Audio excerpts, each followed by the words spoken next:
अऊज़ु बिल्लाहि मिनश शैतानिर रजीम बिस्मिल्लाहिर रहमानिर रहीम।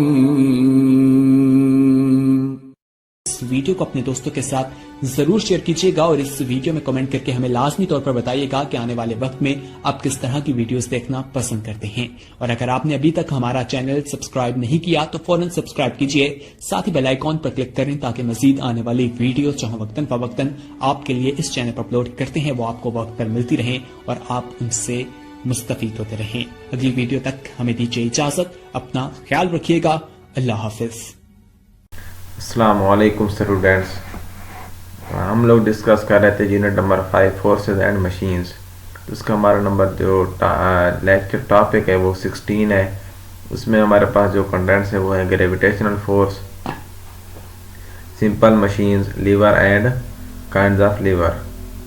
तो gravitational force हमारे पास क्या है, ये होती है कि अर्थ की कुव्वत। Earth attracts all the bodies towards itself. हमने सुना है कि ज़मीन हर चीज़ को अपनी तरफ खींचती है, तो ये हमारे पास क्या है, ग्रेविटेशनल फोर्स। क्योंकि अक्सर हम लोग देखते हैं कि बाल को आपने ऊपर फेंका तो वो नीचे ज़्यादा तेज़ से आते, तो ज़मीन मतलब चीज़ को खींचती है।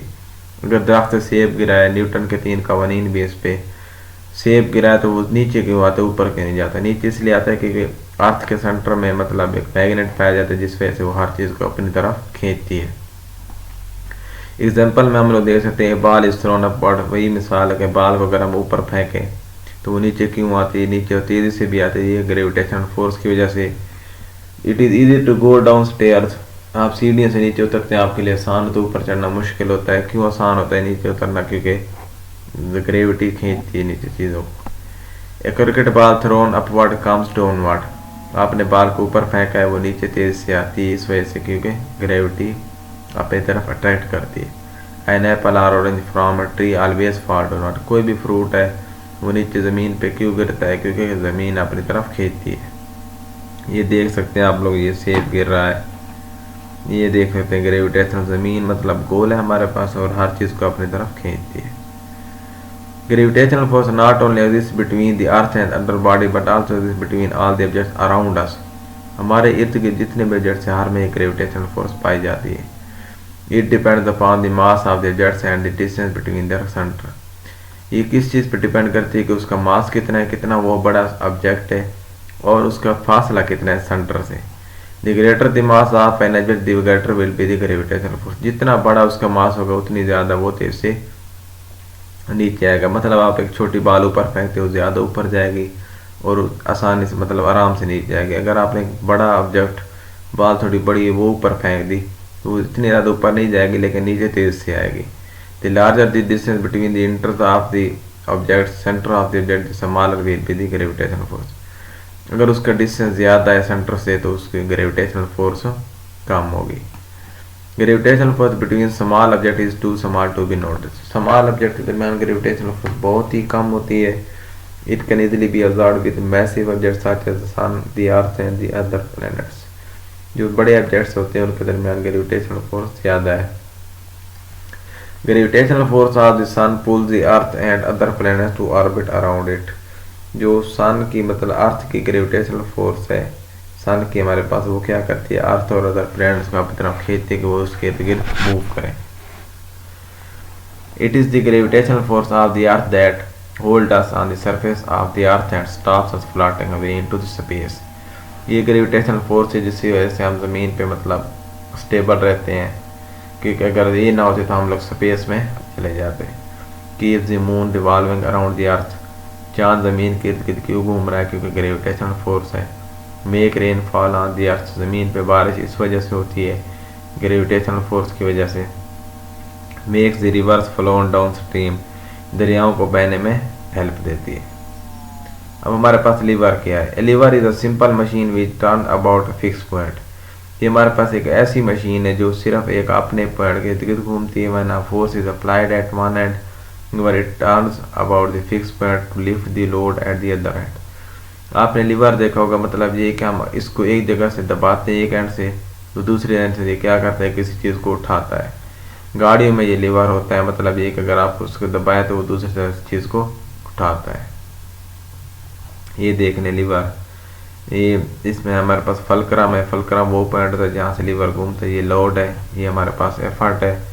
इस तरह लीवर को आपने मतलब एक एंड से उसको फोर्स दी तो वो दूसरी लोड से वो उठाएगा। फलक्रम हमारे पास क्या है? फलक्रम हमारे पास है कि मतलब लीवर जो है वो इर्द गिर्द मतलब एक चीज़ के इर्द गिर्द घूम रहा है, एक पॉइंट के इर्द गिर्द, उसे हम क्या कहते हैं? फलक्रम। एफर्ट क्या है? The force which is applied is called, कोई भी फोर्स हम अप्लाइड कर रहे हैं तो उसे हम क्या कहेंगे? एफर्ट। लोड क्या है? The weight which is lifted, कोई किसी भी चीज़ को हम उठा रहे हैं उसे हम क्या कहेंगे? लोड। अब हमारे पास एक एग्जांपल में सीजर आता है, पिलर्स, कला हैमर, डोर एंड स्टेपलर्स, ये देख सकते हैं, ये हमारे पास लीवर की एग्जांपल है।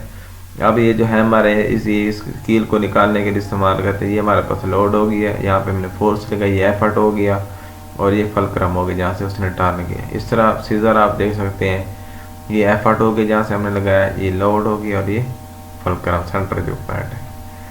काइंड ऑफ लीवर्स, लीवर्स की 3 काइंड है, एक है first kind of lever, then second kind of lever and then third kind of lever. First kind of lever, सबसे पहले हम इसको डिस्कस करते हैं। In this first kind of lever the fulcrum is between the effort and load, ये जो हमारे पास ऐसी एक काइंड है जिसमें लोड और एफर्ट के दरमियान फलक्रम मौजूद होता है। First kind of lever can produce large force from small effort, ये क्या करती है कि ये लार्ज फोर्स को मतलब ये कि प्रोड्यूस करती है एक स्मॉल एफर्ट, थोड़ी सी भी आपने अगर कोशिश की है तो ये फोर्स ज़्यादा पैदा करेगी। In this case, the effort arm, which is the distance between effort and fulcrum, is long, whereas the load arm, the distance between load and fulcrum, is short. मत समझ आ गई? मतलब ये कि इस केस में एफर्ट जो होगा उसका जो डिस्टेंस होगा वो एफर्ट और फलक्रम के डिस्टेंस से मतलब लॉन्ग होगा, लेकिन जो लोड का होगा, लोड का जो डिस्टेंस होगा वो लोड और फलक्रम से शॉर्ट होगा। By a longer effort arm greater force will be produce, अगर मतलब एफर्ट हमारे पास लॉन्गर है तो फोर्स ज़्यादा अप्लाई करनी पड़ेगी। एग्जांपल में देख लेते हैं, सीजर, प्लेयर तो मतलब लीड ओपनर एंड कला हैमर, ये देख सकते हैं आप लोग इसकी एग्जांपल लीवर की। इसमें हमारे पास ये फलक्रम है, ये हमारे पास फोर्स है एफर्ट, और ये लोड। इस तरह सीजर में भी देख सकते हैं, ये सेंटर में fulcrum then load. Second kind of lever, तो इसमें हमारे पास क्या in the kind second kind of lever the load is between the fulcrum and the effort, load किसके दरमियान में होगा? फलक्रम और एफर्ट के। बॉटल ओपनर जैसे होता है हमारे पास, तो उनके दरमियान में एक साइड वो क्या है? लोड है। व्हील बैरो हो गया, nut cracker, paper cutter and door, ये आप लोग दे सकते हैं। ये हमारे पास क्या है? फलक्रम, ये हमारे पास लोड है और ये एफर्ट है। तो मतलब ये कि जो लोड होगा वो फलक्रम और एफर्ट के बीच में होगा सेकंड काइंड में। Third kind of lever, in the third kind of lever the effort is between the fulcrum, जो एफर्ट होगा वो फलक्रम और लोड के बीच में होगा। In this case the effort moves a short distance where the load moves a long distance. समझ आ गई? इसमें क्या होगा हमारे पास जो थर्ड केस है, इसमें क्या होगा कि जो बोझ है ना हमारे पास, वजन जिसे हम वेट कहते हैं, ये हल्के या कम बोझ को उठाने के लिए बड़ी कुव्वत इस्तेमाल की जाती है, मतलब इसमें हमें कुव्वत ज़्यादा इस्तेमाल करनी पड़ेगी। इसकी एग्जांपल में देख लेते हैं कि पेयर्स ऑफ टंग्स और फोर्सेप्स, ब्रूम हो गया, झाड़ू जिसे कहते हैं, ह्यूमन आर्म, ये देख सकते हैं आप लोग। ये फलक्रम है, ये फोर्स है, ये लोड है, फलक्रम दोनों के बीच में है। यहाँ पे भी देख सकते हैं ये फोर्स है, ये लोड है और ये फलक्रम है। इस तरह इसमें देख सकते हैं फलक्रम, लोड और फोर्स। तो ये हमारे पास सारा कुछ लीवर सबसे पहले डिस्कस किया, फिर उसकी हमने टाइप्स डिस्कस की, 3 है, फर्स्ट काइंड, सेकंड है, थर्ड, और उसकी एग्जांपल हमने देखी। Thank you so much. अल्लाह हाफिज़। IRA ऑनलाइन लर्निंग स्कूल, ये हमारा चैनल है, इसको सब्सक्राइब करना मत भूलिएगा और अपनी दुआओं में याद रखिएगा। अल्लाह हाफिज़।